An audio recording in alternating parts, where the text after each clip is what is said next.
kuntaginga mu video ya Shifra muntaginga mu video ya Shifra nze nabagambe ekintu eki kimu ne wowo no planning okufuuka serebu enede togezanga nofuna manager ngoli tikitoka kiki kyotasobola teka ye namba bene namba 2 otekele namba emu kubayo je bakubirako ne personal line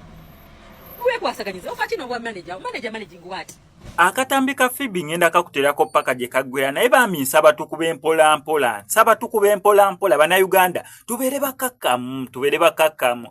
Shifra Wozambe embera jaita musi ennunje nnyo kubanga okusinza munye wa celebrity yaita bwetegekedde na zino results nazo yaita zetegekedde okitegira omuntu obadde mu ghetto obadde mu asozo olipamba na bupamba nnyo ogira obweyiya on top of that fame nejje kugwira abantu batandika okulaga obusente bwotakolere bakugamba bugambi jangu tugenda kuwa transport tukuwe n'ebyo okunywa ne bakuwa emitwalo 2 ga transport na bya kunywa nobeera wakasimu ne kavuga soko je kweno interview ne bakuwa emitwalo 5 ja kujja ku interview nobeera awo promoter nakubira omwana nagamba nkodayo ka challenge nakuwa 5 kwegamba sente nga zijja buzi sawa zino sente zikendedde mbambi yaita kisuubira kubeera celebrity n'okubeera nga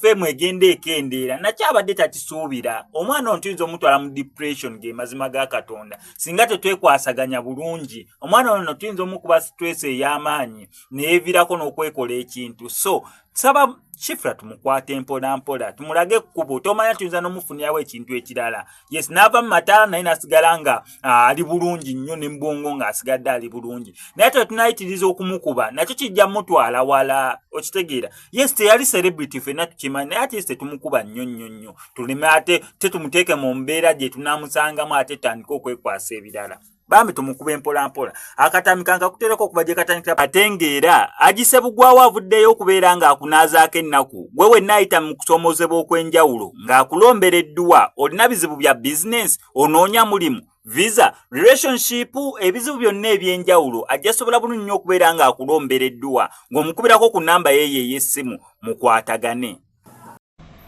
wekwasaganyiza ofati no bwa manager managing what I have been in this thing for like 3 years. Like, now the social handling.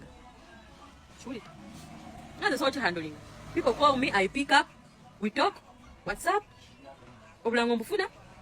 you're not reachable. Can't you find some celebrities here? We were celebrating TikTokers. Chikubi ata like stars. Funye, aganya taka inamba kubayo. Aganya mnonyeza kusati. Ate mnonyeza kusati. Nali okateke miwende msoso wagulu. Ebe yekanamye. No mtunuliranga like size za msala amagenda na amadda nga lwano funa akalango kachigasa cyo kufuna akalango kamu mumwa mukabeyi ni chuli echo mbati masa utolina cyo oli manager ofuna wachi toli munyimbi bana muwetaga promoter oyagala kuteka musente okole video bakule kuizi simu nti owaye tula mukano ka challenge echetano chicho eche 10 echabi bas nakati bwera yagala wabe wa managing ero musasule wacho gabana ensimbiyo mwe temumanyi oli musiwo nabigamba towe aga manager we managing weteke ko limit sibuli wamuntu osatukirayo abantu bawano gwe amada nakatalekeka TikToker wekweka mu TikToker why are you hiding you've been here looking for likes why are you hiding fuka serebu why are you hiding baserebu tebekweka why are you